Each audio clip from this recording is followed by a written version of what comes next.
Welcome, gang. This is the Second Opinion with the Pro Sports Doctors. I'm Dr. Dokel. I'm Dr. Glass. And we're here talking to you from San Diego, California, discussing sports injuries, sports medicine, football, and also a bunch of stories from our 20 years in the trenches with professional athletes and sports teams and traveling alike. So welcome, Dustin. How are you today? Yeah, I'm doing good today. It was a good day, beautiful day.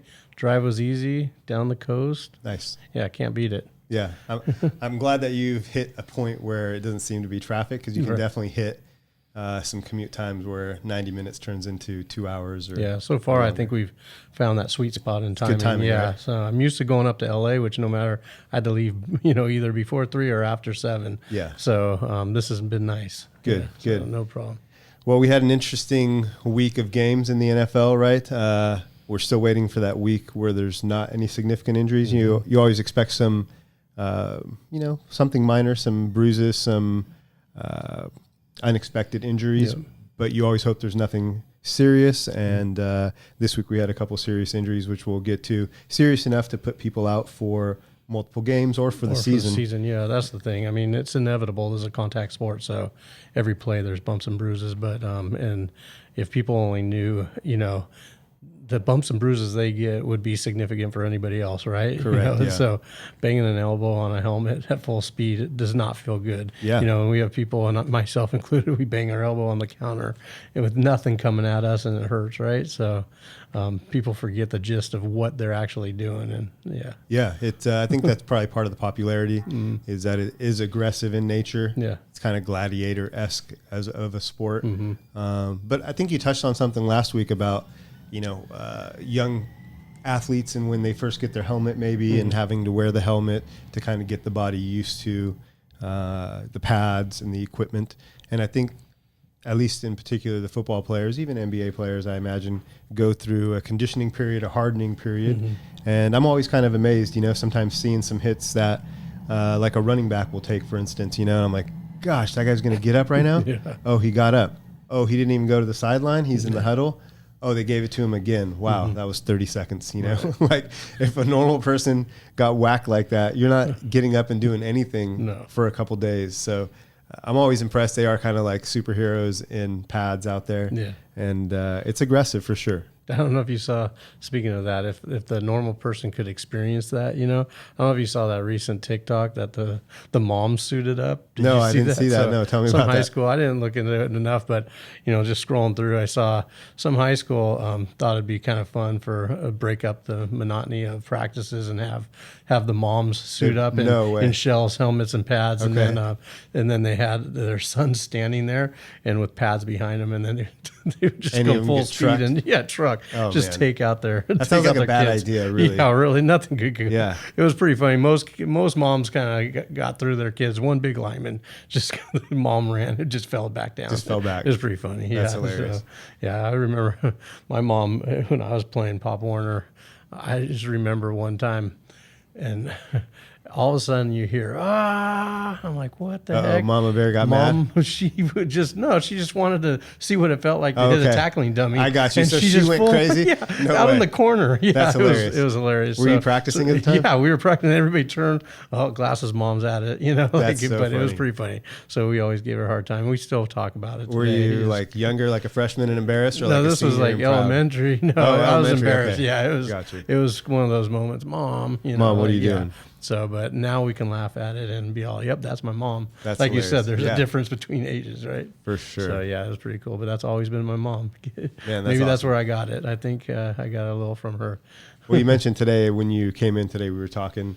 Appreciate the adjustment, by the way. I think we should start every. Yeah, traded some adjustments. That was necessary. Thank you. Yeah, much needed. Of course. And you were mentioning that your parents lived near you, and I remember your dad from chiropractic school days when he used to come visit sometimes. Or I think you have a neat family, man. Your parents are super cool, and I remember your dad having a lot of personality. And he's a character. Yeah, man, it's nice. It's cool to.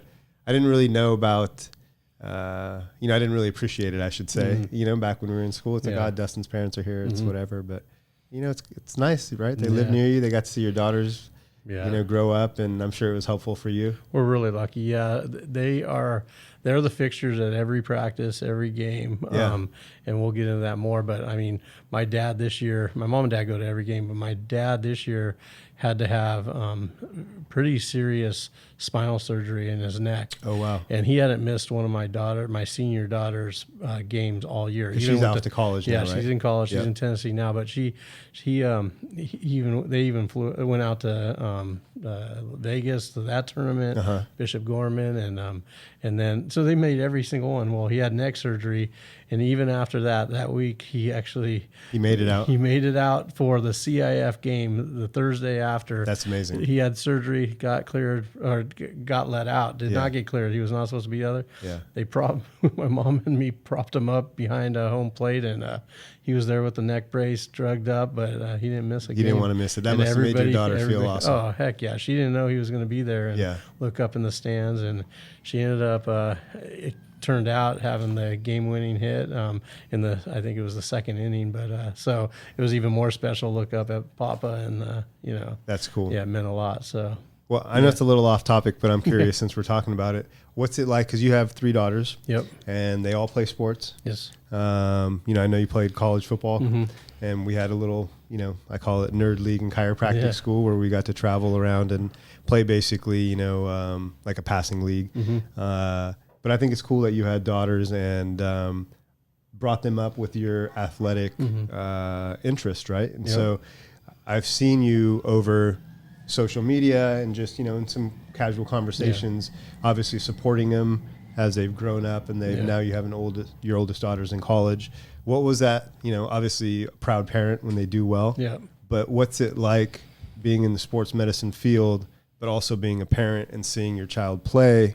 Was it hard not to be critical and want them to have perfect form or have the same dedication that you did? And how was it when they got hurt? Yeah, it's super hard. We could have a whole hour talking about the parenting side and coach, which maybe I think we it's should important. someday. We will. Yeah, because it is. But luckily, my wife played college volleyball captain, and talk about intense. Yes.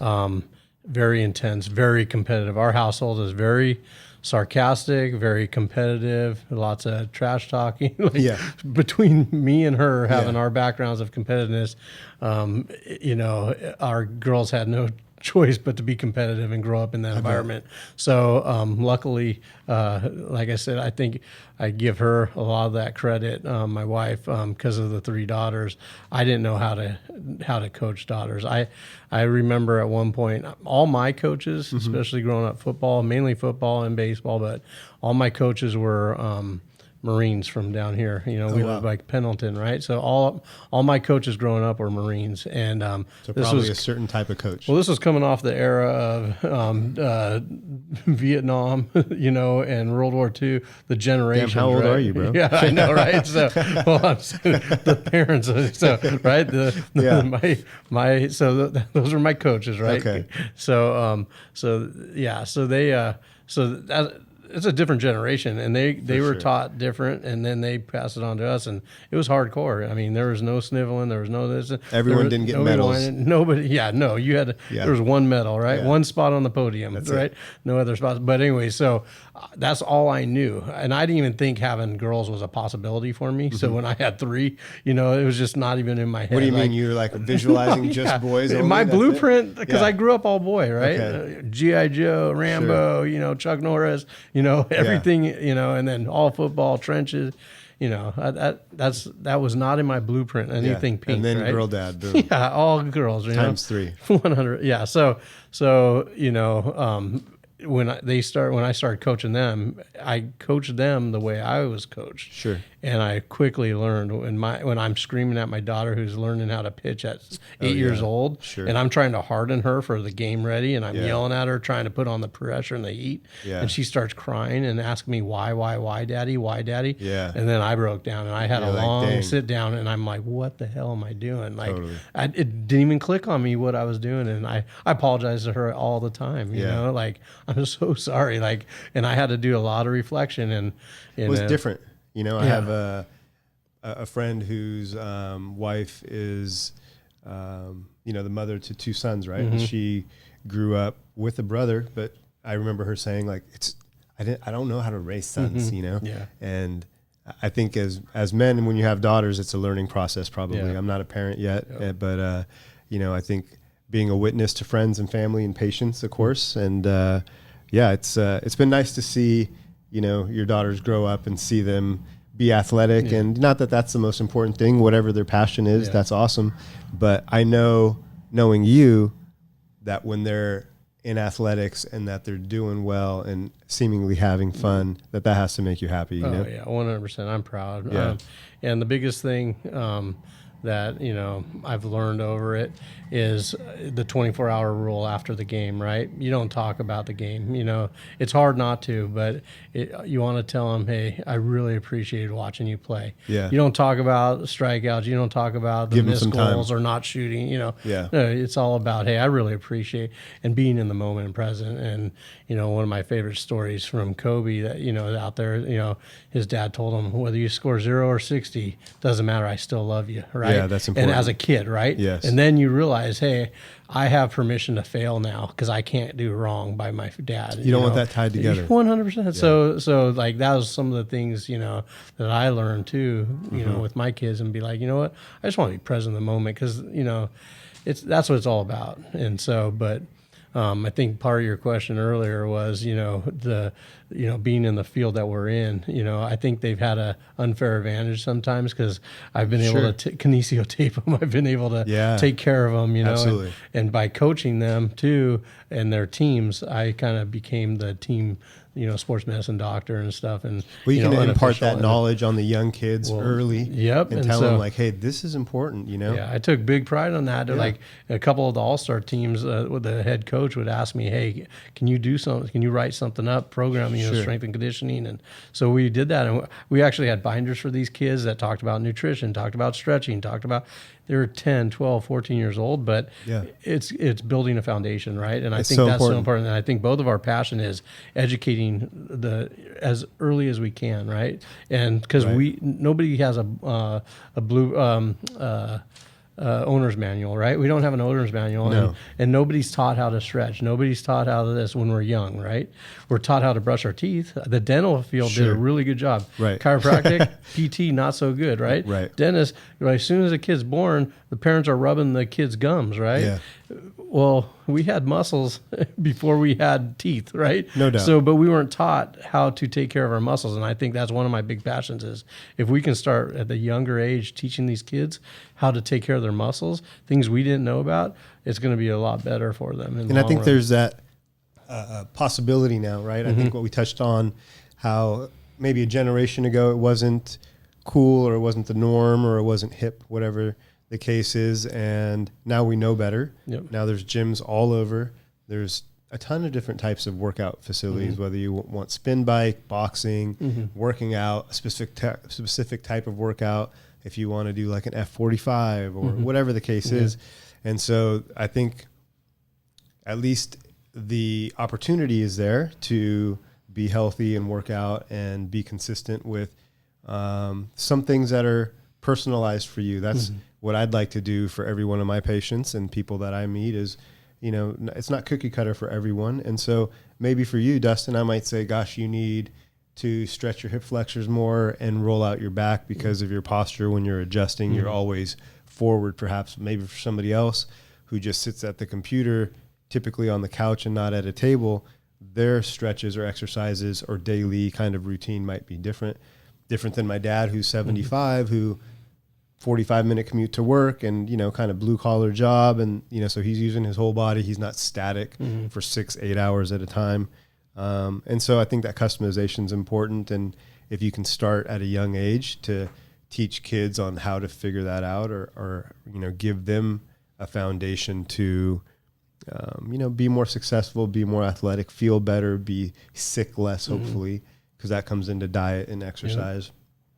I feel like there's some very basic things that we could do as a collective, as a whole, as a country, that would really make us healthier. It's not that hard. I think it would take an hour a day, you know, really an hour a day. You could do half a dozen things that would increase your longevity, increase your strength, decrease your waistline, increase your cognitive sharpness, you know. Which is a big one. And, we're all just so busy that we can't cut that time out. But getting back to what you were saying, I think it's very, very, very cool that we can teach kids who are in 3rd, 4th, 5th grade, and they'll take that into when they're 7th and 8th grade, and they'll take that into when they're in high school. And gosh, nowadays you can look up anything, right? So if you're really, really interested in sports medicine or how to get better, how to jump higher, how to be faster, that to me is sports medicine as well. It's out there, you know? So I think that's very cool. And I think that is a changing dynamic. I think maybe if it's a pendulum, the pendulum in America was like standard American diet, processed food, a lot of sedentary lifestyle due to work commitments or whatever.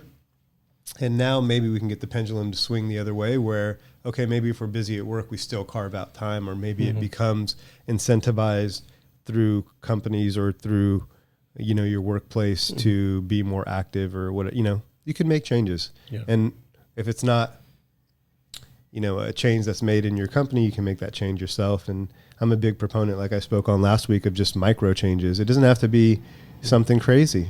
If you're doing nothing, do something and then build on that. Yeah. And so working with the youth, that's what I try to do is let me just give this kid one thing. And their attention span is shortened. Their ability to grasp concepts is limited compared to someone who's in college or has had a decade of experience playing athletics. And so that's what I try to do is just make it simple for someone. If they're 5, there's something you can give a 5-year-old. There's something you can give an 8-year-old. Right. So I think that's awesome, man, that you've been able to kind of be there as a source of knowledge, but also a cheerleader for your daughters. And you got to see them, you've kind of run the gauntlet. You have a daughter in college. Yeah. So that's college, awesome. 11th grade and 8th grade right now, all doing their things. So. And you've survived. Yeah, so far. Yeah, that's good. That's awesome. Well, I'd like to talk a little bit about some of the games from last week. Yeah. We had Thursday night football. We recorded last Monday as it is this Monday. Today we're catching the end of this week's Monday night football game. There's actually 2 going on. This one that happens to be on in the background is the Bills versus the Titans. The Bills are spanking the Titans 41-7 right now. It's the 4th quarter. They pretty much, it looks like, handled them. But there was a few people that got injured during the game that we saw, a couple of whom that I know, and so it alarmed me for a second. It's always scary when anyone goes down. For me, it's a little more scary when I know someone who's on the field. I didn't watch what happened, but to see someone laying down, you don't know. Is it serious? Is it not? He walked off the field. I'm super thankful. That just happened in that Bills game. We didn't know him, but everybody was at standstill. You start. That's someone that I work with actually in the off season. Okay. Yeah, so that's why I was like, "Whoa, is that guy okay? Is he?"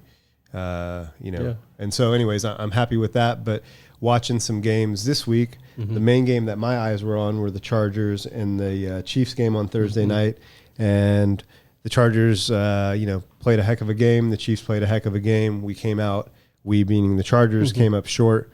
And the Chiefs ended up beating us by a field goal. It went down to the wire. I bring it up partly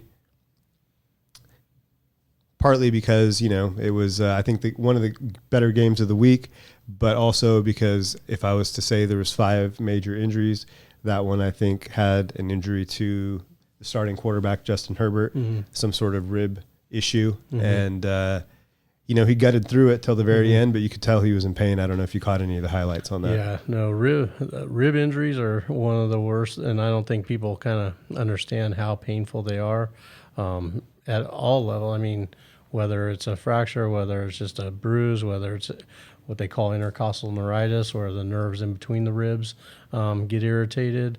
One of the problems with it is every time you take a deep breath in, your diaphragm, does what it does. Ribs expand and the pressure is put on that area. So it's very hard, unlike a broken arm where you can sling it or cast a shoulder, it is protected, right?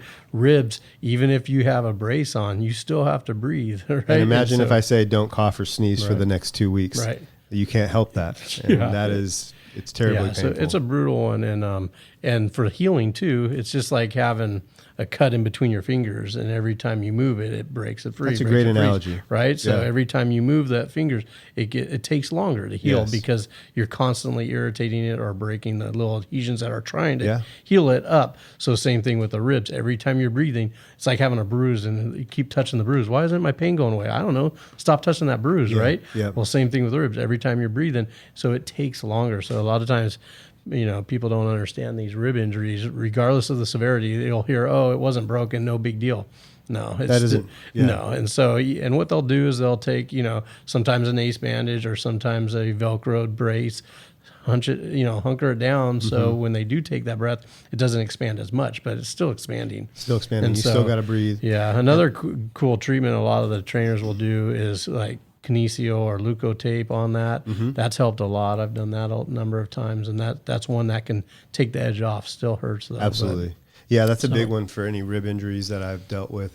I like rock tape a little bit more than kinesio tape, me too, but yeah. they're both really effective to just help take the edge off, like you said. I fractured my lower rib on the left back in college, I believe it was, and it hurt. It wasn't the worst pain that I felt, but what was worse than the fracture was the costocartilage in between the rib, because I would do certain movements and it would feel like a scab tearing, and then right back again, it'd be back to being sore and being very, very painful for several days. And one of the positions I learned was if I leaned back and stretched like this, it would, I think, expand my ribs, and that would cause it.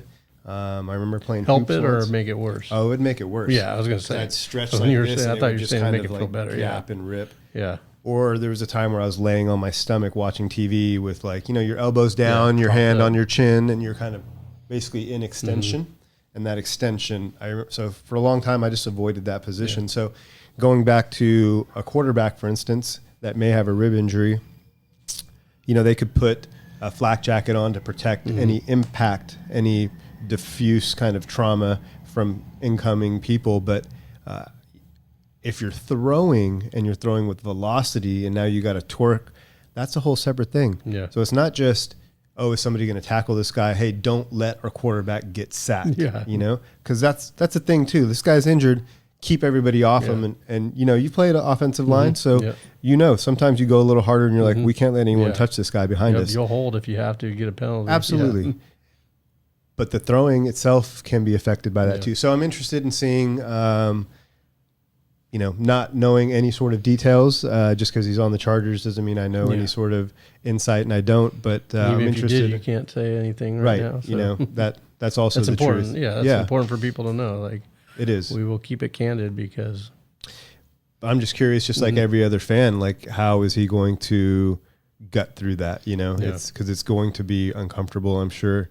Hopefully he's okay, and the extra rest being at Thursday night game, going to next Sunday, that buys us a few more days, and wishing him well on that. Yeah, well, with the ribs, talking about ribs, another injury you'll see with a lot of linemen, especially mainly offensive, but defensive too, is like a T4 type syndrome where the costotransverse joint, so where the rib meets the vertebrae, will actually kind of rotate and get irritated from that pulling motion, that rhomboid muscle. Right. So when you're grabbing some jersey and pulling in and holding or twisting, or a defender pulling, that pulling motion will have it. That's one of the things it's actually what got me into chiropractic when I was young.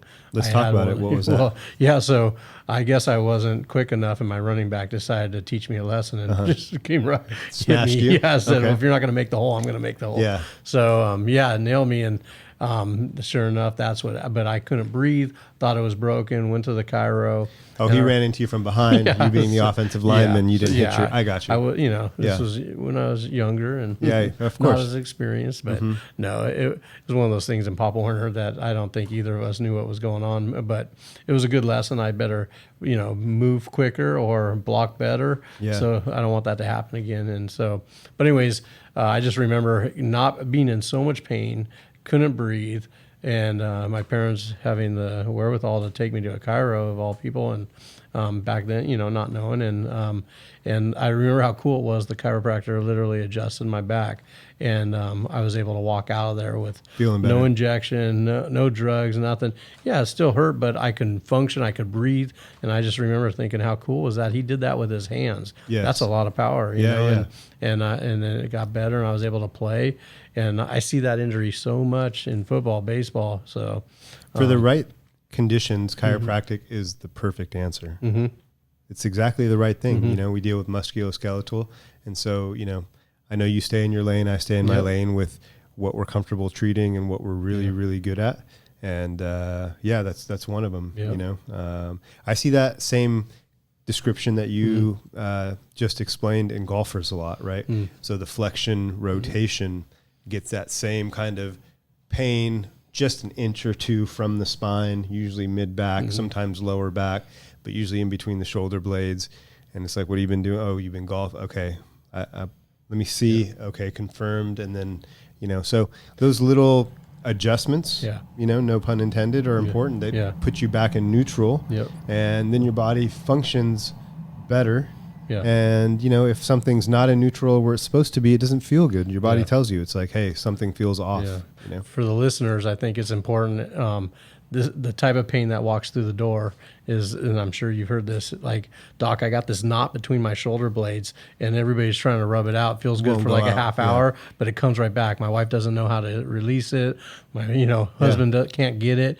Can you just massage it out? Or no, you can massage it all you want, but it's not a muscle at this point. It's actually the joint. So we need to do a little more work. I sometimes describe that as like a golf ball under the carpet. In my adjusting room, I have a carpet under my table, and I have a little, racquetball, golf ball. I'll be like, check this out. Yeah. Let me put a little lump in the carpet. You can smooth that out. That's like if your muscle has a knot in it, it's like the carpet's wrinkled. You can smooth that out. And you can even visualize that if you're not watching and just listening. However, if I put a golf ball underneath the carpet and I try to get rid of that lump, you're not going to get rid of it. You're just maybe going to move it around. And in this analogy, that knot's not going to move around. You have to, adjust that joint back, and that gets rid of kind of the seed that the muscle knot grows on. That's how I describe it. That's great analogy. And that, helps, I think, people visualize that. But so Herbert with the ribs, Jerry Jeudy, wide receiver with the Broncos. He missed most of the game with a rib injury as well. They took x-rays like we'd spoke about last week. They have all these diagnostic equipment on the facility on hand. And so they did x-rays on him right away. X-rays were negative. So that's good news for him. He's going to miss some practice time, I understand. So the other things I wanted to talk to you or get your opinion on is some of the concussions that happened around the league. I want to talk about Trey Lance and his ankle injury. That was pretty tragic to see him carted off the field. So I'd like to touch on those. And the Dallas tight end, Dalton Schultz, he had a knee injury. I want to touch base on that knee injury. So we'll talk about ankles, concussions, and knees when we come back from this short break. Sounds good. All right. Welcome back to the Second Opinion with Dr. Dokel. Dr. Glass. We're here talking everything sports medicine, NFL, injuries, and funny stories. Life in general. So right before we took a break, we were talking about some injuries that happened last week, just a few days ago. A couple I want to touch on just because it's different body parts. So Trey Lance, the quarterback for the 49ers, early in the game went down with an ankle injury. He, was on the field, looked like a right leg injury. He ended up getting carted off. They air casted him. So at that point in time, if you're speculating, you're like, this isn't great. The fact they have to cart him off, and they had him casted very quickly. He's already had surgery, and he's projected out for the rest of the season. So that was a very quick 24 hours for him. Have you ever had an athlete or worked with somebody that had an injury that was like, okay, your season's over? Because 24 hours ago, he was getting ready to play a game, hopefully get the first win of the season, and then that's a lot to digest for an athlete, That's one thing, like seeing, anytime you see the cart, that's never a good thing, right? When you see an air cast come out on the field, it's not a good, the athlete knows it's not just a normal thing that we can get carried off, So when they see both those things happening in the athlete's mind, the worst case scenarios are kind of running through. And as medical staff, we're just hoping for the best. We're there to protect it right away.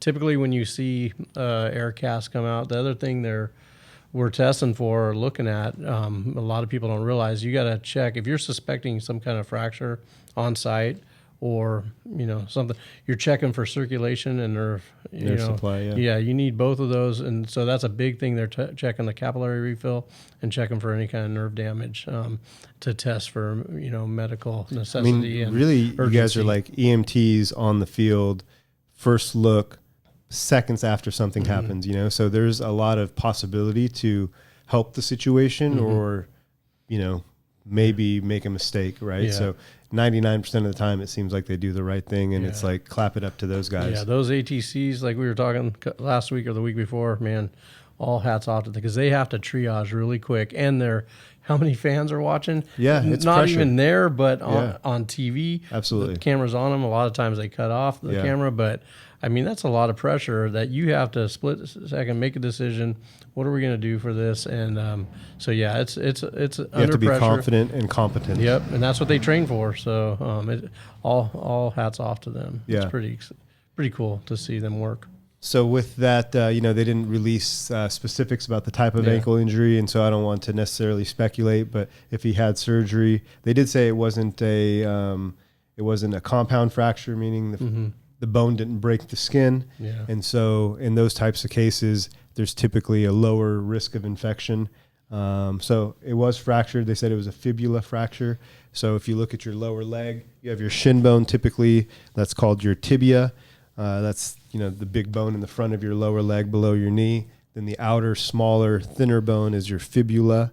Sometimes people say tibula, and I think that's always funny. But tibia and fibula. And so he had a fracture of his fibula, the outer kind of ankle bone, whether it was proximal or distal, meaning closer to the ankle or further away, from the body, I should say, is unknown. But hopefully he didn't have to have any pins or plates or any aggressive hardware that's going to potentially be a problem down the line. You can repair the injury, but the question is, how does it function after that? You might have stability, but are you going to function the same? You might even be able to walk without pain. You might be able to run without pain, but are you going to be as fast? Or are you going to be as strong?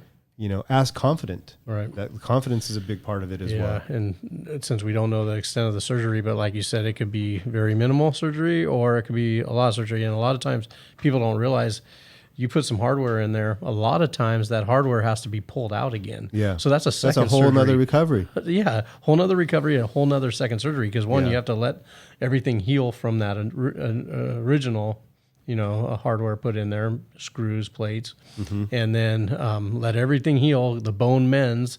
Then you got to, in order for them to be more functional, remove that. Yeah. And then, so it's like, okay, good, the bone healed. Now we're going to go back in, pull everything out. And let that heal. And you're cutting through tissue, you're pulling things out. So you got to work on a whole nother couple of weeks to months to heal that tissue, and then start working on your mobility and then your strength and then stability. Hope it doesn't develop scar tissue and doesn't have restricted movement. To have full function, you need full motion. Yep. Right. By definition, typically, if you don't have full motion, you don't have full function. Right. And so without that full motion, you're not going to have full strength.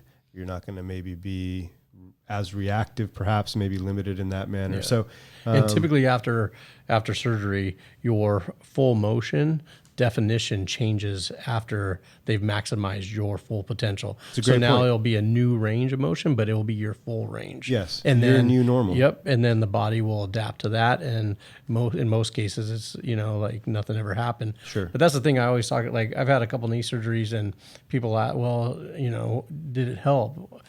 So, or are you people? That's a loaded question. Yeah, isn't it? People assume that when you go in and have surgery, it's like going in and having something repaired on your car. Once it's repaired or pulled out or fixed, everything's perfect.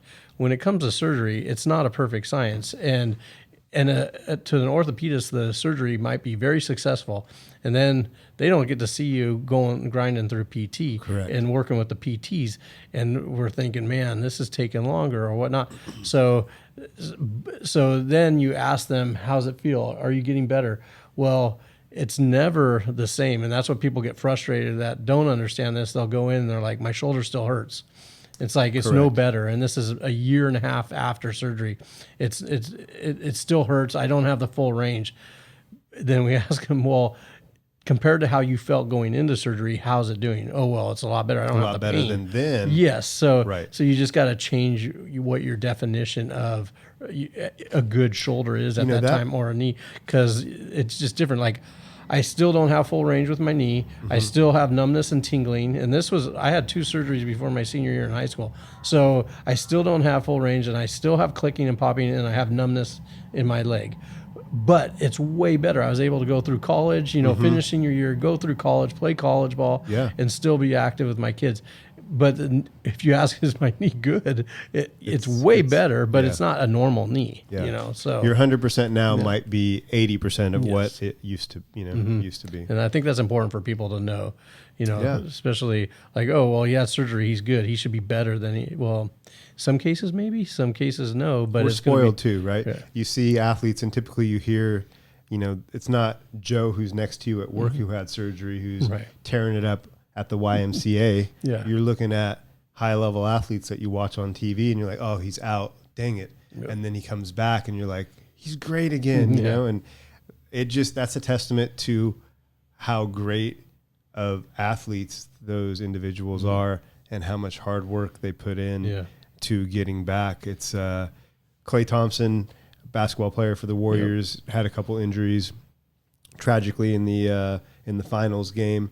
And he said something. He has a little commercial that's just talking about stacking days. And he's like, today was a win. Then day 2, today was a win. Day 3, today was a win. And you really have to look at it like that when you're going through rehab. Is 1, did you do something to get better? Like, did you go to therapy? Did you do your stretches? Did you do some strength training? Did you push through something? Did you do something? If that's a yes, okay, you've made some progress probably in the right direction. You stack enough of those days and you'll make some progress. Something that just popped into my head, I had when I had my knee surgery, I waited 6 months. I think I shared with that last. I think I tore it in October. I had surgery at the end of March. I wanted to work through my busy season, which was football season. And to be quite frank, I didn't have health insurance at the time. So I got health insurance and then got surgery after the football season ended. But the months following surgery, I was rehabbing, but not like a maniac, I had other life stuff going on with my office personally. And so I was doing the best I could, but that was, if I was to grade myself, I'd give myself a C in retrospect. I wasn't killing it on the rehab. And to be quite honest, going into my surgery, I thought I'd be the killer. I know what to do. I tell other people what to do all the time. Great athletes what to do. And I see how that advice, how they perform. So I'm like, surely I can do that as well. Anyways, I didn't have the discipline. There was stuff going on. And one of my NFL guys, who's a dear friend of mine, said something to me that I still remember to this day, and I've shared it with patients. So I thank Vaughn if you're out there listening. He said to me, hey, man, rehabbing 6 months after surgery isn't the same as rehabbing hard day 1 after surgery. Like, when you have an injury or you have surgery in particular, you can rehab hard week 4. That's not going to have the same effect as if you started that week 1. You've missed that window. And that's essentially what he was saying was you're going hard now because you want to be able to go and hoop again or you want to be able to run again, but you should have done that back then, dummy, because you missed that window, and it didn't occur to me. I kind of was, and I should have known better, kind of was of the mindset of like, when I start the grind, I'm going to get back quick because that's my body. That's what I'm used to. And I realized, man, I kind of missed that healing time that was so critical right afterwards, And so lesson learned for me, but also helpful for me to pass that on to my patients, people don't realize that with our innate, right? In chiropractic, we talk about innate intelligence and, the body heals itself type thing. Well, as soon as something happens, your body's instantly doing it, right? Doing Healing something. it. Yep, doing something. Yep. So that's that window you're talking about. Yeah. It's like people don't realize that's critical time, for Things hardened, I had Yep. scar tissue develop, and then I had to come back from that. And so, yes. As a physician, as a chiropractor, somebody treating other people, it was a reminder for me to, share that story with patients and say, hey, I messed up here, we learned, and I should have known better. And so let me share that with you. Yeah. So it's important to jump on that from the get. You can make the biggest gains then. It's like saving when you're young versus saving when you're older. Right. The biggest compound interest is early on. But it's not too late to start when you can, right? It's not too late to ever start. Right. So, but I agree. Early is better. Getting back to the clay thing real quick, talking about those little victories, right? Take one day at a time. We always say that, right? But with my patients, a lot of times, and with like rehab and recovery, we'll say, hey, do this, do that, do some icing, put some biofreeze on it, do some topicals, do some kinesio, do some rock tape, whatever. And then they'll come back. Yeah, I did it, but it was temporary. It didn't really help. Okay, well, my thing is, hey, let's collect temporary, right? Yeah. You collect temporary, allow the brain to feel what it feels like to feel a little better. Even 15 minutes, right? Yes, yeah. And let's collect those temporary moments, because pretty soon the brain doesn't know the difference, and it thinks that's what you want it to do. Correct. And eventually enough temporaries become permanent. Stack wins. Yep, exactly. So along that line, I have one more little story. Yeah, please. Since we're sharing the little stories, the clay thing popped into my head with my great aunt Lynn. So I got another family story. My great aunt Lynn, she was in her 90s, little old Jewish Aunt Lynn, and she just picture she was an old candy striper. Okay. Back in the day when candy stripers that was were a a thing, yeah. and she still went to the VA in her 90s because she could still give the VAs their shots or whatnot, the veterans their shots, and until she got too shaky and stuff. But talk about wisdom. That's the whole point of it. Just picture this little old. She's probably 9 decades. I want to say she's 4 foot tall. She's not. She's bigger than that. But she was small, hunched over, just all. But the sweetest lady you'll remember. But in chiropractic college, me and my wife would go visit her. She lived in San Jose. We would go visit her whenever we could, which was not enough. We didn't. Looking back, she's not with us anymore. But looking back, wish we would have done more. Just talk about wisdom and stories. Sure. She would love to tell stories, but the whole day was planned around us coming around. She was done up to the, hair done, dressed, she nice dress. Yeah. Anyways, I remember going and sitting at the table one time, and she had a bottle of marbles. Okay, and red and blue marbles, really pretty on the table. And You're like, I want to play with those. Yeah, I'm like, Aunt Lynn, what's up with the marbles? She's all, well, when people ask me how I'm doing, I look at my jar. And she's all, the way it works is every day I put a marble in there. Blue's good day, red's a bad day. Yeah. And so I don't look at each marble each day. I look at overall what the jar looks like to allow people to know how I'm doing. Man, and so if there's more blue marbles and that's the overall color scheme she sees, she's doing really good. That'd be a cool thing to have in your office. Yeah, 100. Yeah, right. I mean, so I've shared that with my patients before. It's like, listen, take it one day at a time, one moment at a time. Don't look over at how you're feeling right that moment, because if you hyper focus on just how bad things are in the moment, you'll miss how good things are actually, right? Yes, so that's absolutely. the thing. Like, look at the big picture. How am I doing in comparison to other things, and how am I doing in comparison to where I was, right?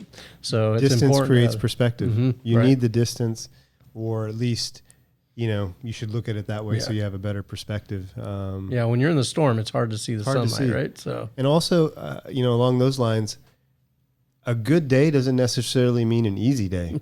It's a good point. Yes. I mean, look, sometimes a good day is getting up, putting on your shoes, doing the stuff that you don't want to do. Even if you feel like, man, I kind of half-assed that, but you went through it. Yep. That's a win in my eyes. You know, it's almost better to push yourself through the shitty days, the hard days, the days where you don't feel like it. I feel more of a sense of accomplishment. Yep. I've had a busy day today. I haven't worked out. It's probably 7, 8 o'clock. Whether I get to the gym or not, TBD. But if I do, I'll feel better about it having done something today on a busy day than a day that I'm off and whatever. And so having worked with, college and high school athletes and pro athletes alike, some of their wins are days where they went and tried to get better, and it was painful. It was, in their eyes, today was BS. I suck today. Yeah. I'm terrible. I'm never going to get to where I was. They have those days too, you know, but it's a good day because they went through it and did it, even though it was, you know, not maybe the easiest or the outcome they wanted. Like to get to that destination, you have to have those days, right? Yeah. And not every win is an easy day is my point. Right. Yep. No, I was literally on the way down here listening to the Gary Vee podcast. I don't know if you ever listened to him, but literally he was talking about this point, and he summed it up so simple for himself. He literally wakes up, and I've heard other people say, if I wake up and open my eyes, it's going to be a great day. Nothing else matters at that point, great day. Well, he also says he opens his eyes, checks his phone. If nobody's died in his immediate sphere, it's a great day. It's a win. Yep, it's a win. Yeah. No matter what happens the rest of the day, nobody's dead in his perspective. So important. Yeah, so he keeps it positive because nothing's worse than that, you know. So for him, I always say, I thought, man, that's good for it. It keeps it simple, right? Yeah. So then it's easy to stay focused on all the positive. Sure. If your litmus is, has anybody died in my immediate circle? Yeah. Nope. Everything else is awesome from here on out. Well, you know, that's one way to think about it. It's a great way to look at it. You know, it's important to keep that perspective. And, you know, it's a little fantasy to just be like, unless if X doesn't happen, then everything else is great, because you could be in a fight with your spouse. You could have some body pains and you're powering through work. You could be struggling financially. There's a bunch of stuff, you know, that could be going on. But I think the perspective is important, and to realize that, you know, what I've noticed being in my field for the last couple decades is everyone has problems. Everyone's, you know, can find something if you dig. Like, hey, what isn't great in your life? Everyone has something. Even the guys you watch on TV, I promise you, they have something they could share with you. You know, things that maybe you wouldn't even think of. But the one thing that's consistent is anyone who comes in injured, they just want to be healthy. You come in with a messed up knee, you don't really care about anything else. You just want to be healthy, you know? And I've had a couple patients who've had some serious things in the last 12 months. And, you know, it kind of affected me as well, because I feel for somebody that I've gotten to know. Yeah. And then you're like, God, man, you start to kind of self-reflect. Like I had a bad day for me. And then you think about so-and-so and you're like, that person is really going through it. Yep. And so I just need to, you know, chalk it up to a bad day, hug my wife, take my dog for a walk, get a workout, do something for me, maybe be a little selfish, something that's going to change my body chemistry or make me happy, and keep it in perspective, you know? Well, so we're blessed, you know, for the most part, we're really blessed. And even through the difficulties, I think it's important to just keep perspective and look at the bright side, even when there's a lot of stuff going on. Yeah. Well, and in talking about that, let's reflect on this week that we just had. Sure. What's good? Let's see. Highlights of the week. Well, you know, honestly, just being healthy. You know, I'm happy to be here with you. Like I touched on the week before. I had a little bit, I don't really want to call it a scare, and it's, you know, not something to delve too deep into, you know, in a sports med podcast, but I just had a more appreciation for people around me. You know, I had, my wife had a little scare. She was away on a work trip and, you know, had something happen to her where it was very scary for her. And it kind of just put things in perspective for me too, where I was like, dang, that could have turned out terribly.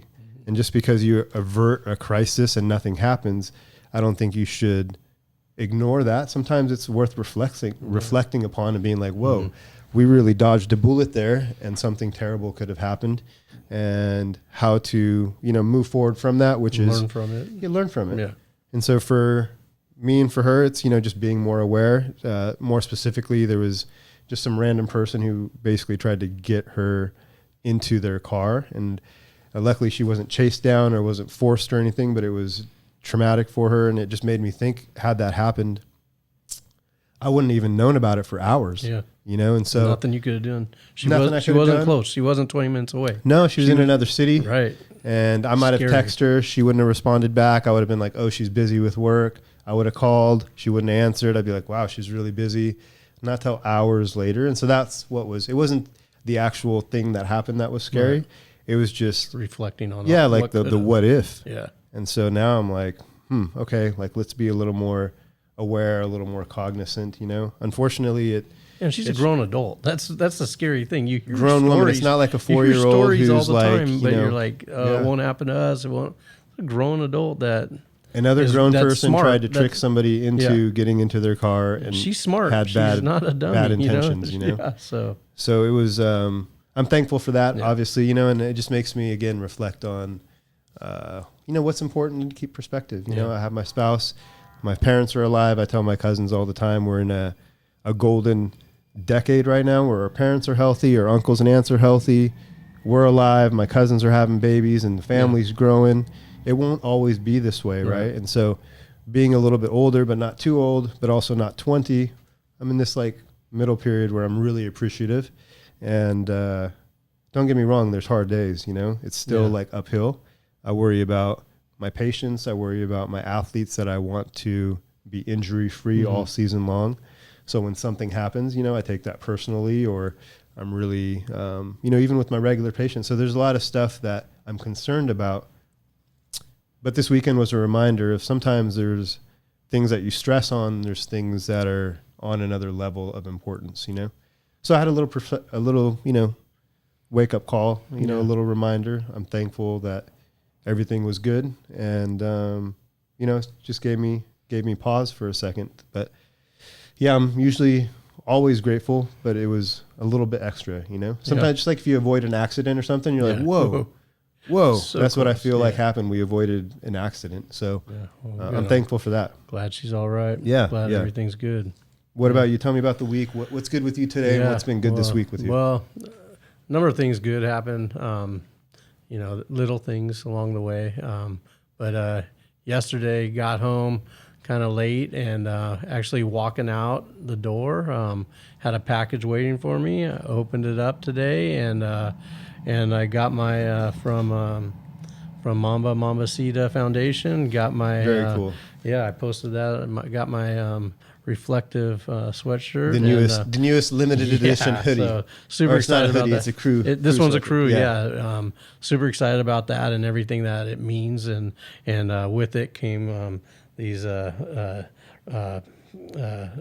wristbands to remember Gigi and to play Gigi's way. And I, you know, fortunate to know the family and be with the family for a lot of years now, and just having these little touches after their passing just kind of brings things full circle and helps you remember, you know, to live life a certain way. And so there was a day brightener for sure. Oh, big time. Makes you pause and just you know. Yeah, such a big influence, and someday we'll get into the relationship more, but and all the stories we share together, and because your daughters were friends with his daughters as well. Yeah, and that's how it started, and then the relationship blossomed from there. Yeah. But yeah, it started with our Natalia and my oldest Shayna being in a little tutu class together. Cute. And a very small intimate thing, and just a few families, and happened to be me, my wife, and Kobe and Vanessa, and I think 2 other families, and you would just sit there as new parents, first child, and equally as excited, right? Yeah, and just watching your little kid just bounce around in little tutus, you know, and you know, that's, and then just, you know, not even talking shop with Kobe, but just talking as a parent. And that's, you know, that's how our relationship was for a while. Just dad on dad, and just sharing stories, not even talking anything athletic related. Nothing. Yeah, nothing it's just basketball. family. And I don't think we even talked basketball or even anything for a long time. I mean, which was cool. And so it organically built a relationship between the 4 of us, and then the kids, and then we both started having kids like back to back to back, and then that's a beautiful thing. Well, he brought a lot of light to being you know, bringing some pride to being a girl dad, right? 100. I think every athletic macho man is like, I want a son. Yeah. And he brought some swag to I have daughters. Oh yeah. And who's most important to your daughter is the father, right? And so he I think that was awesome. He made being a girl dad cool, and being something important, and people got to see what that meant, you know. And so we had a lot of girl dad stories along the way, which was fun. So, well, I think when you're around, I was just going to say, when you're around greatness, whether it's greatness athletically or really good people with good hearts, I think it's awesome when you can take something away from that and, you know, share some moments and, become friends and, you know, watch your daughters grow up. Yeah. That's really what it's about. That was what's cool. And that's how, like, I think when they were 6, Gigi and my Allie reunited on the soccer fields, because they were acquaintances through the 2 older sisters. And then that kind of, you know, as the kids get older, you do the birthday parties, you do this, and then things kind of, you know, you start going your separate ways a little. And then when Colby told me about the soccer team he was starting up, we'll talk about that later. But anyways, Gigi and Allie got to... So your middle daughter. And Gigi reunited. I remember the first time Allie came out to the field, Gigi came up, gave her a big old hug, big old huge smile like she always had. Man, it was like, sweet. It's a killer smile, man. Yeah. So, and that just lit Allie up like from head to toe. And that's, you know, seeing an old friend with genuine energy. And it was just, and that's how Gigi made you feel every time. Yeah. So like these little bracelets, like the sweatshirt, those are the little things that instantly you bring back all these good memories. And it's a constant reminder. My daughters still wear their bracelet from last year. And my daughter, my oldest in college, is every time she goes up to bat, writes a 2 and a 4. You know, 2 is for Gigi, 4 is for her angel number, and 24 is for Kobe, right? Yeah. And it's like every at bat, she's doing something. That's a beautiful She got thing. it on her visor. My youngest, they all wear either 8, 24, or 2 on their jerseys. They've done it for years.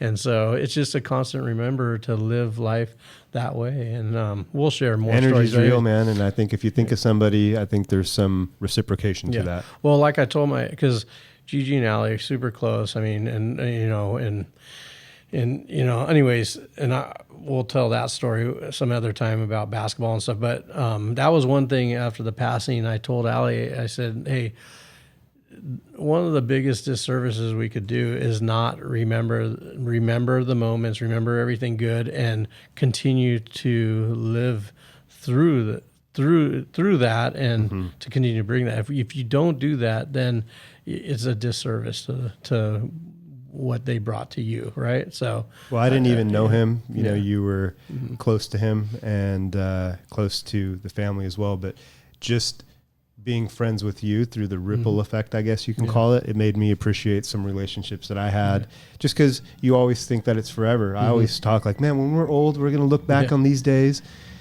and, you know, nothing's guaranteed, right? Yeah. So it's made me tell some people who are friends and clients, hey, man, I love you. I miss you. Good luck, you know? And so it's because of some things that you've gone through that I've changed the way that I interact with some people. So I thank you for that. Oh no, man. Yeah. That's huge to hear that, you know, because that, again, that's continuing the legacy, continuing the good vibes of for sure. The memories. So, but that's what's good. So today I got to open that package up, and I wanted to do it kind of at my office on my own. It was a moment that I just wanted to have some quiet time for myself and reflect on and appreciate. They're awesome sweatshirts too. Yeah, right? I actually bought one to donate and got it in last week. And very cool. They look like A1 sharp. Oh man, quality, right? Yeah, details. So they were.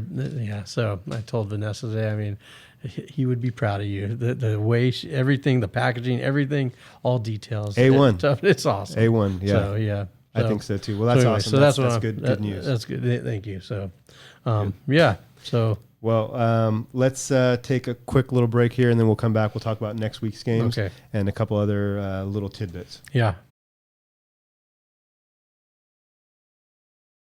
And we're back. Welcome back to Second Opinion with the Pro Sports Doctors. I'm Dr. Dogle. I'm Dr. Glass. And we were just talking about Trey Lance's ankle injury, a little bit of some personal stories about what was good in life this week. We had a couple highlights, some things we're appreciative of. And I did want to touch base. You know, I think the four major injuries of last week, if I was to categorize them, there were some rib injuries to Herbert and to Jerry Jeudy. There was the major ankle injury to Trey Lance, put him out for the season. We found out today he had surgery, so best wishes to him and a quick recovery. And there were a couple other things. So there was a couple people that had concussions.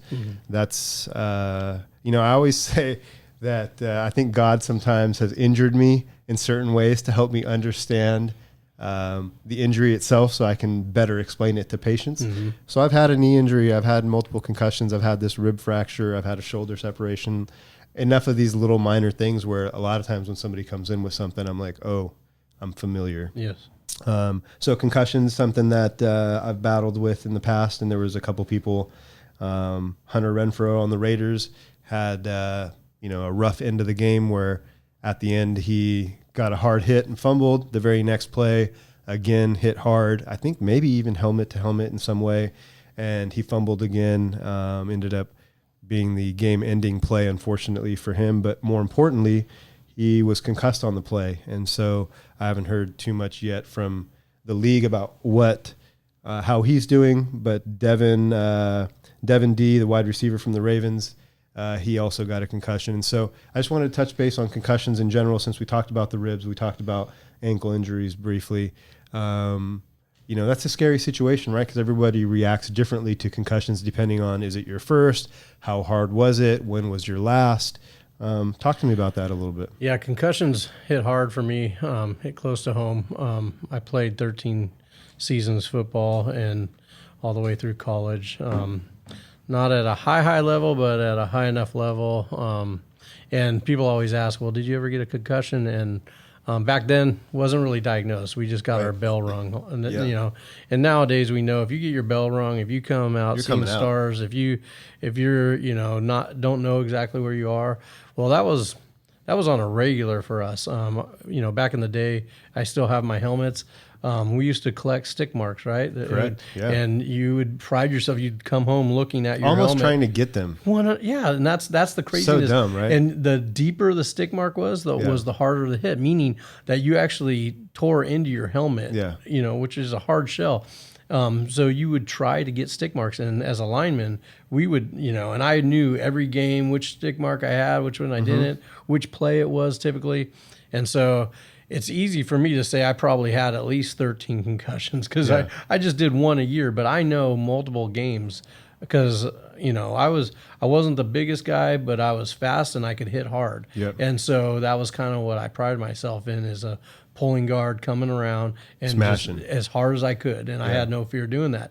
And so I know, I mean, stingers was a regular thing, concussions regular thing, but it wasn't talked about back then. So I doing what we do and seeing a lot of kids with concussions, pros with concussions. Luckily, I got acquainted with Dr. Amen up in Costa Mesa. That's interesting that you mentioned him because of my own concussions, some sports related, some otherwise. There was a time where I was kind of concerned for my health, to be quite honest. Yep.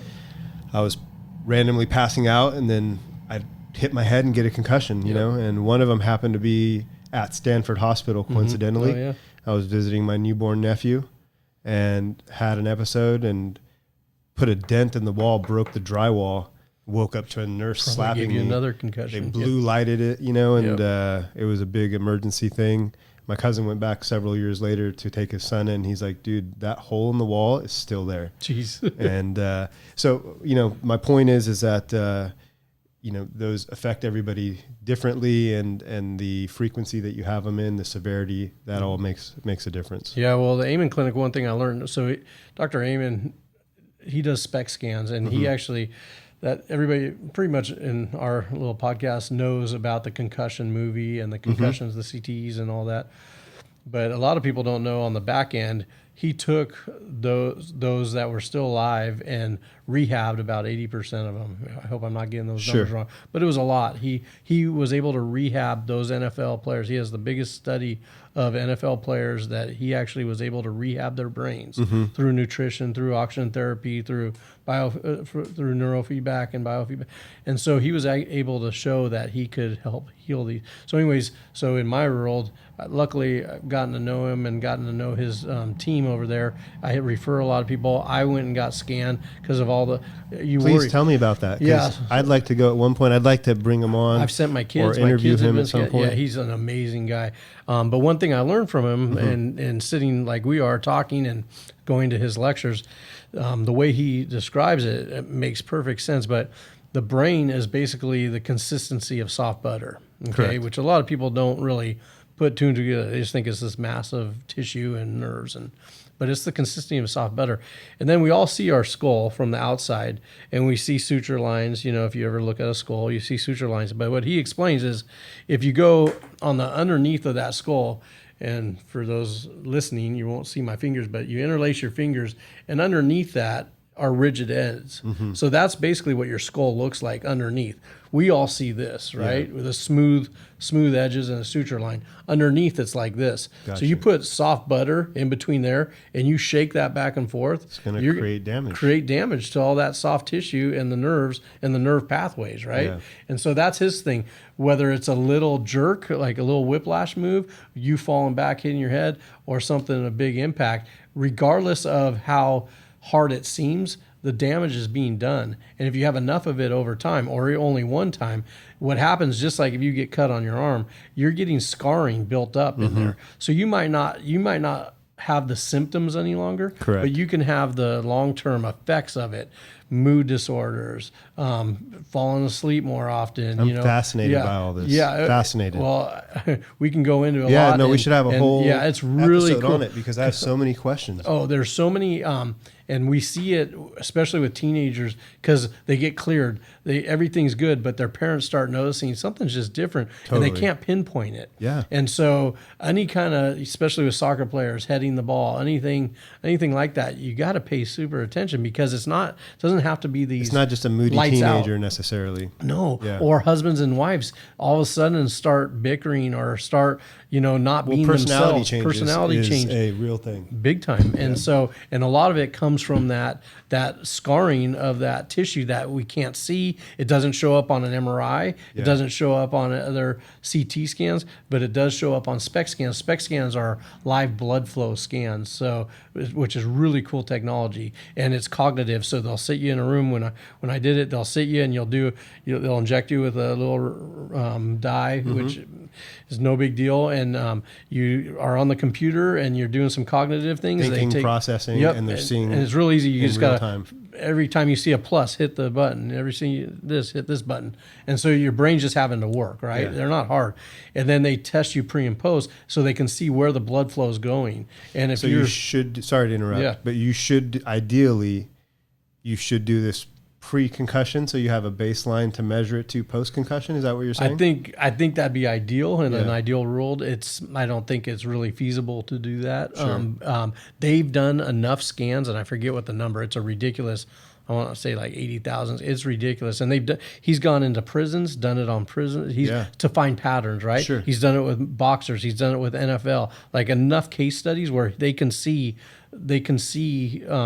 what a normal brain should look like, and so that way they don't even have to do pre's anymore. Correct. They just know what a normal should look like, blood flow, and enough of them. So it's kind of, they blend them all together. This is what a normal should look like. Yeah. So saves. And so then when somebody comes in and one part of your brain is inactive or hyperactive, they know exactly which part of the brain and what part that controls. What that motor, controls. Yes. Auditory, whatever it is. Movement, fine motor, I'm so glad we're there in 2022, because even in 2002, it wasn't there, and it's awesome. I found him on my own research, on my own accord. I didn't know you knew him, small world, but I think it's amazing. I sent my sister to him for a study, just to see, I don't think it's just for concussions. It could be for trauma. It could be for really early Alzheimer's or dementia, perhaps. It could be for a whole lot of things. And to be honest, they're having top performers in their profession go just to maximize their brain out now. Yes. So it's not even having issues. Just top CEOs want to maximize. They want to be the top of their game. That's the next What else step. can I do? Right. And so, where's my weakness? Athletes How are do doing I? it. Yep. Yes. They're just making sure that, and that's one of the reasons I went, because I wasn't having any symptoms, but I knew I had multiple head trauma. And when I thought about an apple with all these bruises on it, and I didn't even know, but maybe some of my tiredness, or maybe some of my weight gain, or maybe some of my joint pain. I actually went in, another story for another day, but I had so much pain that I couldn't sleep for about 6 months. I had to sit straight up because my knee pain. At what year?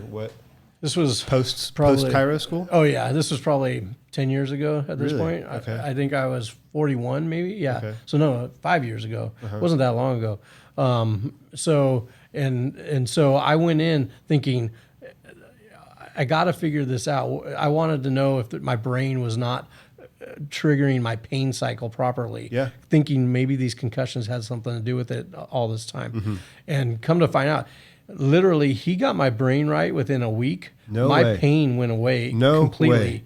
And, the ortho thinks I might have a torn meniscus in it still. Sure. But as we know, even with a torn meniscus, you can get the muscle tension off Yes. to where you don't feel it. But then when it yeah. gets tight, you feel it again. Yeah. So as long as I keep my muscle tension low on that knee, I'm fine. Keep that whole But surrounding as far as area the pliable. pain goes, like this pain was so bad, like I was self-medicating. I was self-doing, like, Trying to it be all. totally transparent, I was doing some bad things just to get rid of the pain, and not a proud moment, but I knew it was wrong, Sure. and so that's why I reached out to him, and he personally, sat down with me just as close as we are and read through my scans, talked to me, gave me some Did stuff. you already have that relationship at that time with him, or that was Yes. the first time you? No, I okay. had a little relationship with him, Gotcha. just through what I do and what People referring somehow. people or whatever. To be honest, I don't really know how I got so lucky to be in Yeah. his inner circle. Sure. I'm very fortunate, and I'm very grateful. Not fortunate. I'm fortunate too, but I'm Yeah. super grateful for that relationship because it's. Look, I did a lot of research, Yeah. because I had no health insurance. I was passing out, hitting my Yeah. head, and being in the field that we are, it's worse than checking Google. Yeah. Like you actually know, and so you start thinking Yeah. all sorts of stuff. But there's not very many people that do what he does, and so that was my point. Is I did a lot of research and was like, where can I go? Or I actually had a couple people that I wanted to refer to somebody like him. And when I found him, I'm like, it looks as though this is somebody who's doing the right things and is thinking about this issue the way that I would, hope a professional would, It's unbelievable. He's way above and beyond, and his whole thing is, listen, we have, for the brain, like we have MRIs for the knees. We have, echoes for the heart. We have all these brain is imaging, neglected? but brain, nothing. So you go to Totally. psychologists and nothing, I'm not saying anything about the profession, but the standard is, talk to me, tell me what your symptoms are, and if you check off these 13 boxes or whatever it is, then this is the medication we're going to prescribe you. And that's just how the profession's always been. Yeah. And so he's taking it to another level and saying, no, let's look at what the brain's actually doing. Have some and see- objective Yeah, data. exactly. And so it's just taking it to the next level. Not that the other way is necessarily bad for everybody, there's a time and place, but for a lot of cases, I just feel comfortable actually seeing what my brain's doing. So, so one of the things I learned about concussions, because I do have a number of kids, and I use hyperbarics in my office. We talking about modalities, and he's a big proponent of hyperbarics. We actually own the same hyperbaric chambers, so it's really nice consistency going, using the same type of, modalities as they do for their brains.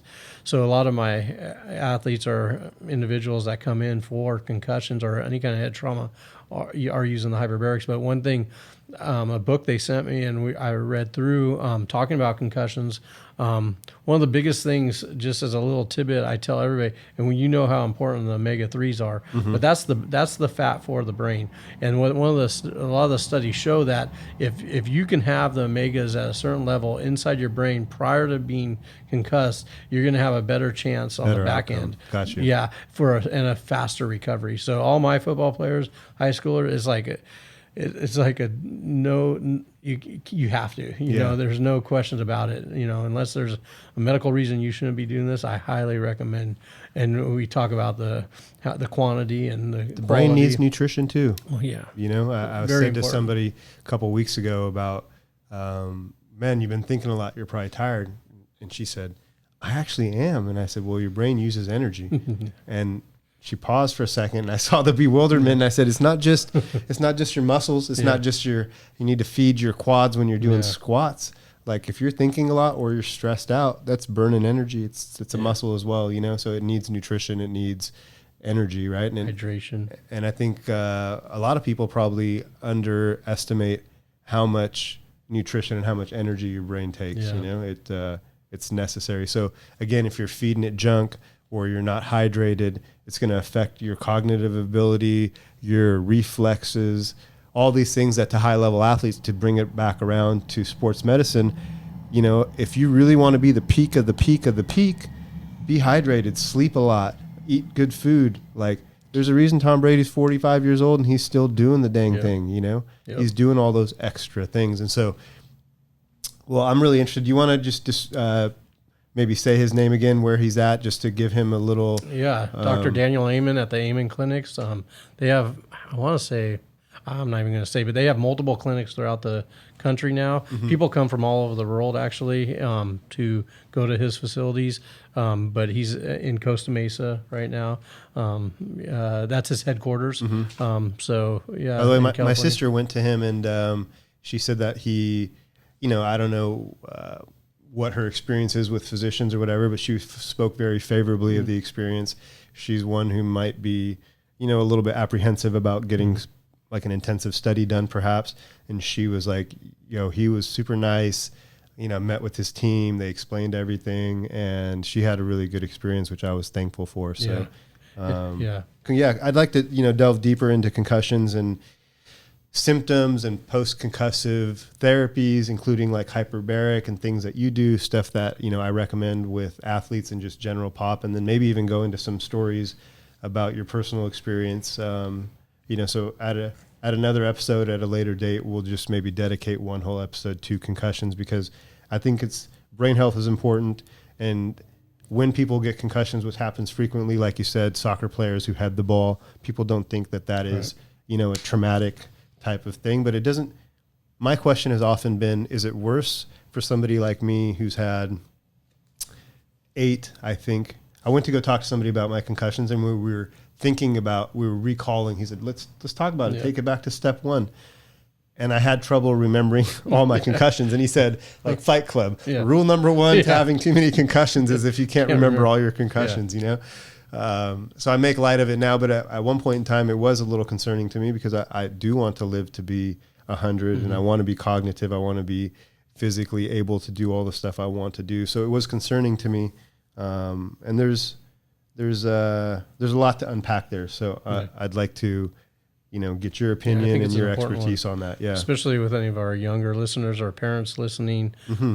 Cause that's where it's, you know, nobody to dismiss a concussion is like almost the worst. Yeah. You know? And that's the scary part I'm seeing is like people, you don't even want to mention concussion because then it's missed games, right? Yeah. Well, okay, think about what you're doing. You're putting your kid at jeopardy, you know, for a bigger problem.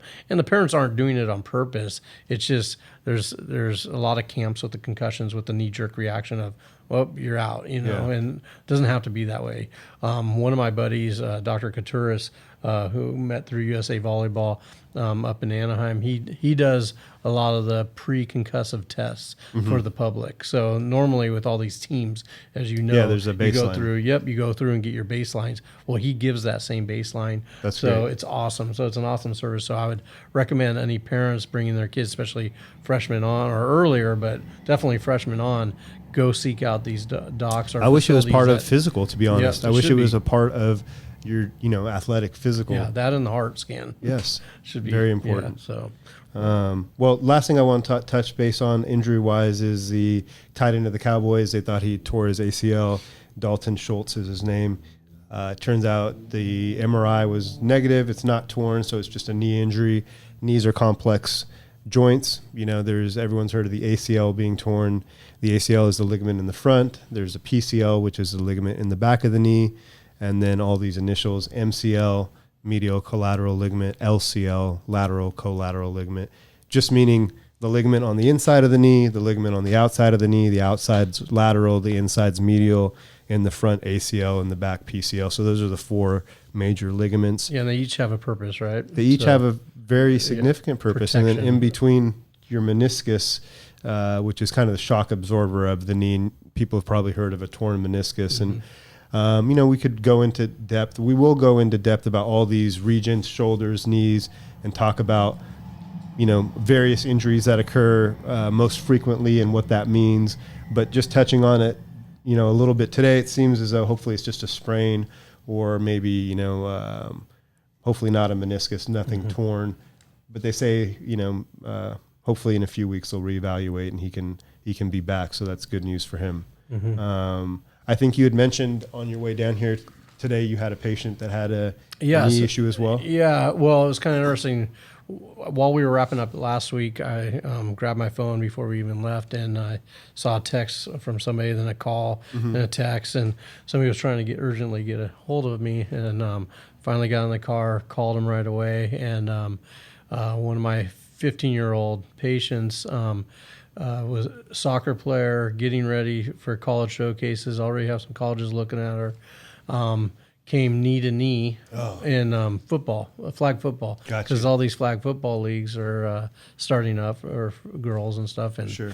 I want to tell a story about that someday. Don't let me forget. Okay. Because I'm kind of I'm gonna make these little notes with the here. Matt Leinart League. Me and my buddy actually started the first all girls team. Is that right? Yeah. Okay, So there's awesome. some history documented and everything. Yeah. So they'll someday make a movie out of us. So I want to have it heard here first. You heard it here first. Yeah. But so a lot of pain. They went, got an X-ray, went to the doc right away, got an X-ray, avulsion fracture off the tibia. Knee Avulsion fracture meaning that the tissue damage actually pulled the bone off. So chipped a piece of the bone off of it. Chipped the piece of bone off. Yeah. So we're still inside. Swollen, painful, want to know what they could do. I told them, hey, it was by the time I got home, 10:30, I said, I'll see you first thing in the morning, but let's talk first, because if it's truly an avulsion, there's more that we need to get into an ortho right away. Yeah. Have them look at it, make sure the circulation, there's a lot more to it than just that. It's not an adjustment type thing. It's not that. Sure. So let me call my buddy, my orthopedic friend, who works with one of the local teams in Anaheim. Gave him a call the next morning. He said, yeah, I'll get her right in. Got her right in. Long story short, I get a text back, and I told the patient, I said, be ready for an X-ray, another X-ray, and an MRI. An MRI, That's probably what we're hoping for, is an MRI. Well, I get a text back or from the dad saying, it's too swollen for an MRI. We can't do an MRI. We have to wait till the swelling goes down. Dang it. Yeah. So the point of this whole thing is that a lot of people don't realize that there's some times where you can't get an MRI, and in their case, it might be 4 to 6 weeks before the swelling goes down enough, because there's a suspected ACL injury as well. The ortho says, I think it's really there's an ACL in addition to this avulsion fracture, but we need to wait until the swelling goes down enough. I've had multiple ACL injuries that with patients that it was so swollen we couldn't get an MRI for 4 to 6 weeks. And that's killer. So when we're talking about recovery, we're talking about these athletes, a lot of times that's part of the timeline that we're talking about, right? That's built into it. There's 4 to 6 weeks you don't even know what's going on yet. Besides an X-ray, right? X-ray is easy, but MRI, because it's a fluid-based thing, right? And if there's too much fluid that you can't even see with inside, can't see it. So when we're talking about recovery time and how long something's going to take, well, just add the time just to get the inflammation down onto your timeline. Onto the timeline. So she wants to get started right away, just like every athlete wants to get started right away, but the time. So I just think it was. Sometimes there's a I thought it was process. Interesting that. I think people should know that sometimes when you hear it's going to take a while, but they're not going to tell you why they're having to wait for the MRI. Right? Sometimes that 6 to 8 weeks or 10 to 12 weeks doesn't start the day after the injury. Right. It starts maybe after you get imaging and confirmation, or after. Or why aren't they getting the MRI? Why are they waiting so long? Absolutely. So I thought that was kind of interesting. And just along those lines, sometimes it's hard to navigate the healthcare system. So I have patients who come in, I'm waiting for an MRI, and I say, well, I can refer you out. I have people I can refer you out to. Before you leave today, here's this script, and go get your MRI, whether you're paying out of pocket or whether it's via insurance. But I think there's a couple areas I've noticed in my time in practice that people have a hard time with. One is when they're in an accident and, it's like personal injury case. It's not their fault. They were in a car accident, or maybe it was their fault. It's like, it complicates it, right? It's not just the injury. You got to deal with insurance companies, motor vehicle insurances, then health insurances. Yep. And so there's some complications there. And so a lot of factors. A lot of factors. Sometimes just getting the imaging takes a while. It's it's hard to navigate for some people. If it's the first time they've had a serious injury, they've never had a surgery, it's like a little bit scary and a little bit new stuff. Yeah. And these days, everything's backed up. So you might even be on your P's and Q's, and then they're like, sorry, sir, this particular facility, you have to wait 3 weeks for an opening, you know? Yeah. So, well, that's interesting. I'd like to wrap up this week's episode just talking about the games coming up, obviously, for week 3. So it seems like these weeks are going by quick. It seemed like we just met just a couple days ago, 7 days that's flown by, and here we are. So we watched the Buffalo Bills kind of slap around the Titans today, and it looks like the Eagles beat the Vikings 24-7 in tonight's Monday Night Football game. So looking forward to next week in week 3. I saw a couple of games that jumped out as being interesting. I'll bring those up. One is the Bills versus Dolphins. Interesting to me because the Bills are now 2-0. They're looking strong. The Dolphins, typically they're not like haven't been a strong team in the last decade, and they've had a good show the first 2 games. And so I think that's going to be a good matchup. I think Tua had, like, the quarterback for the Dolphins, that is, had 4 or 5 touchdowns last game. So I think that's going to be a bit of a shootout. He came out, or no, that was, never mind. That was somebody else. But yeah. So they're 5-0 right now. 2-0. Well, 5-0. He's 5-0. Who, Tua? Yeah, isn't he? All time? I don't know. I'm not sure. I'm not sure how many games he started last year. I know that he had a bit of a hard time. 2-0 on the season, but yeah. Okay. Yeah, maybe that was for division or for another game that I saw that caught my eye was the Packers versus Tampa Bay Buccaneers. So we got Aaron Rodgers going against Tom Brady. Yeah. That's going to be in Tampa Bay. I always think that's an interesting matchup. Yeah. 2 great quarterbacks. I just like the position of quarterback. I like the chess game of what's going on. So sometimes I don't always follow the ball. I'm looking at, what they're checking down to, maybe where they were looking on the first look, and then they, went to their third option. So that's quarterback play at its finest. I'm looking forward to that. That'll be a fun matchup. I mean, they're both in their, in their prime. different versions of themselves, right? Yeah, you're right. So it's fun to see how their game's changing based on their age and their knowledge of limitations and wisdom. And you can see their frustrations build. Both of them have been frustrated this season at different points. So it's just fun to see how it'll be things transpire. A good matchup. Those are the games that years from now, when those 2 quarterbacks are out of the league, we're gonna be like, man, we used to watch Aaron Rodgers and Tom Brady. That's amazing. Go at it. Another interesting matchup is the 49ers against the Broncos. So Jimmy Garoppolo, second string, back to starter, the guy who is always there every time there's a catastrophe. I know some Bay Area fans were telling me that Trey Lance, they were excited for his shot at leading the team, and it's unfortunate that in game 2 he's hurt. I think they're a Super Bowl caliber roster or a top tier roster, the 49ers. And I think the unknown was the quarterback with Trey Lance being a young quarterback and how is he going to progress through the season. Now that's still an unknown going into next year. Jimmy Garoppolo's played in the Super Bowl, played and watched behind Tom Brady. So I think the prospects of the 49ers are actually better with Garoppolo as quarterback, even though some people think he's limited. I think, you play to your strengths. He has experience, and I'm curious to see how he leads the team and how the team rallies around a familiar leader. There's dynamics to it. It's not just who's throwing the ball. People have preferences, and so I'm curious to see how that matchup goes against the Broncos when Russell Wilson lost last week in his debut against Seattle. So I'm curious to see how he bounces back against the 49ers. Yeah. I'm rooting for him. I mean, he's struggling a little. With, seems like that whole team's struggling. Meaning the Broncos? Yeah, the Broncos. Yeah. So I'm rooting for him.